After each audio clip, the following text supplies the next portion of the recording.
tuning in for another Essential RC flight test, and a really exciting one today because we are looking at the new Carbon Z P2 Prometheus from E-flite. I'd hope that E-flite would continue production of more big 6-cell powered models after the release of the big Carbon Z T28 last year, and it looks like that's exactly what they have done. So this model is based on the full-size custom-built P2 Prometheus airplane flown by the famous pilot Skip Stewart, and Mike McConville has adapted that design into a 6-cell powered 1.2 meter model. It's constructed from durable Z foam using Carbon Z technology, which makes it the lightest model biplane in its class, and it comes with a Spectrum 6-channel receiver with the brilliant AS3X stabilization system, which should make this fantastic looking biplane very exciting to fly. So let's not hang around, let's unbox the components and let's see what we get.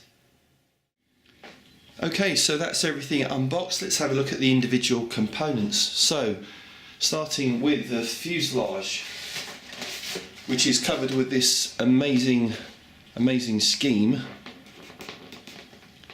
from front to back. There's no shortage of transfers they've put on this. Somebody's gone to a lot of effort on applying these.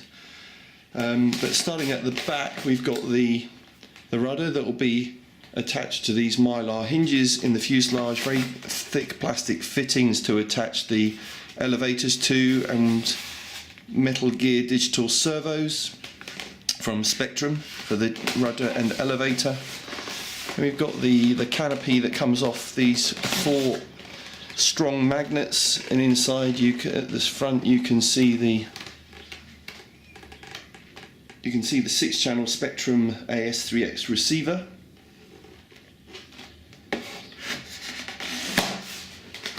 Snaps shut quite positively. Then we've got more plastic fittings obviously to attach the wings to, and the top wings and the bottom wings. The front hatch to put our flight battery into, and you can see the ESC is already up in there underneath that ply plate with an EC5 connector. We've got plenty of Velcro in there and a strap to connect the flight pack to. So that's great, nothing to do there. That snaps shut. You can see the motor's already in place as well, so we'll just have to attach the prop and spinner. So that's all good, and it looks like very thick ply plate underneath as well, with 4 bolts we'll have to use to attach the undercarriage. Undercarriage itself, aluminium, but quite thick and a lot of flex, and the wheels and the spats are already attached, and something like that can take time just by itself. So great, they've already assembled that. One fantastic thing is no aluminium joiners. These are proper carbon joiners for the wings and the elevators, and you don't see that in many kits. And since we're going to be throwing this around, carbon is the right choice. So fantastic, they included those. Then quickly, we've got the elevator halves, ball links already on the horn, connected to one of the elevators. Same with the rudder. Horn already in place with the ball link. Struts, and again the attention to detail, amazing, isn't it? Even on these struts they've put several transfers decals on here to make it look scale. Carbon on the inside as well to strengthen these, and it looks like pins as well in the bottom so that we can quickly release them with a little plastic tab, so you can easily, so they're hidden away. That's a nice design feature, isn't it? So it's actually hidden away, but you just pull on the little plastic bit of tape to pull those out like that, and one in the top as well. Wings, bottom wing, 2 of these, so the servo is already placed, and the linkages as well. Great, and the ball links as well for the connections from the top wing, I suspect. And that is it. We get the instructions as well. We've got the prop and spinner. The prop is a 15 by 5.5, and we've got an ultimate style spinner as well. And that's it. So we're going to be using these fantastic OptiPower 6S5000 50 constant 50C max burst 100C lipos. They've been fantastic on other projects, and we're going to be using those again. But let's not hang around. I want to build this, rather assemble this ARF and see what it looks like when it's all together. So let's do that now. Okay, so that's assembly complete of this E-flite Carbon Z P2 Prometheus, and it's one of those wow moments. I thought the components looked great when I took them out of the box, but now that it's assembled and it's sat here on the table, it really does look fantastic, and I'm sure that's going to mean it's going to look fantastic in the air as well. A couple of things to point out. It's really important when you're setting up the radio to make sure that the ailerons are perfectly centered on either side, top and bottom of the wing, and the control rods that you get out of the box, they might not be the perfect length, so you might have to detach them and screw in the clevises a little to make sure that that is the case. But it's very important to do if you want to get the maximum out of the model. The other thing to show is the massive control throws that you get with this model. They've really thought that this is going to be for 3D, so they've put in these double beveled control surfaces, which means you get those massive control throws. So it's going to be very exciting to fly this. And that's exactly what we're going to do now. We're going to go down the field and fly this for the first time. I just need to charge up my OptiPower Ultra Packs, and I'm going to do that now, and then we'll be on our way. Okay, so here we are down the flying field with the P2 Prometheus. We're ready for the maiden flight and a few more flights after that, hopefully.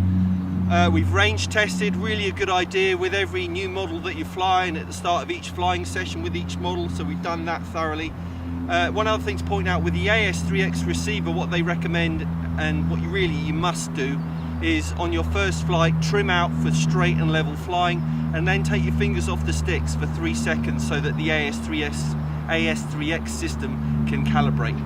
That's quite important if you want the model to fly as it should.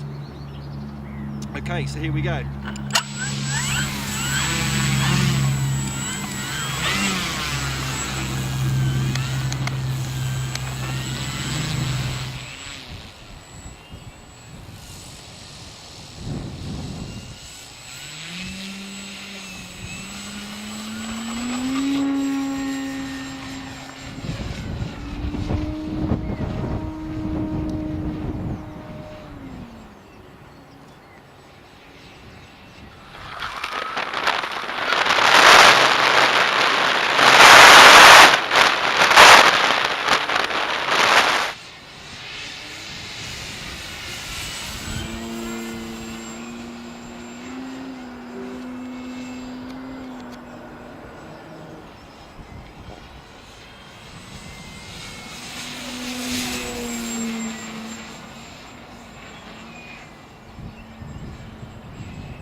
Well, I'm kind of speechless. That was a lot of fun.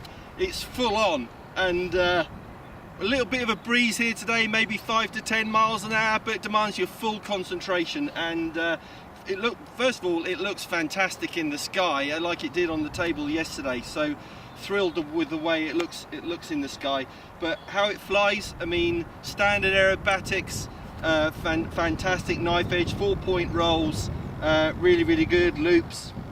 Did a few of those, but high alpha and popping a hover, you know, as long as you're on the sticks, it's really exciting. Certainly got my adrenaline pumping today, so I'm really looking forward to flying this more. You get fantastic power from that motor, and I think part of that is from the packs that you use. You've got to get decent packs for this, so highly recommended is the OptiPower 50C Ultra packs. They really deliver the power, especially when you want to pull out of those hovers. So that's it for this Essential RC flight test. I need to go and have a lie down and a cup of tea after that.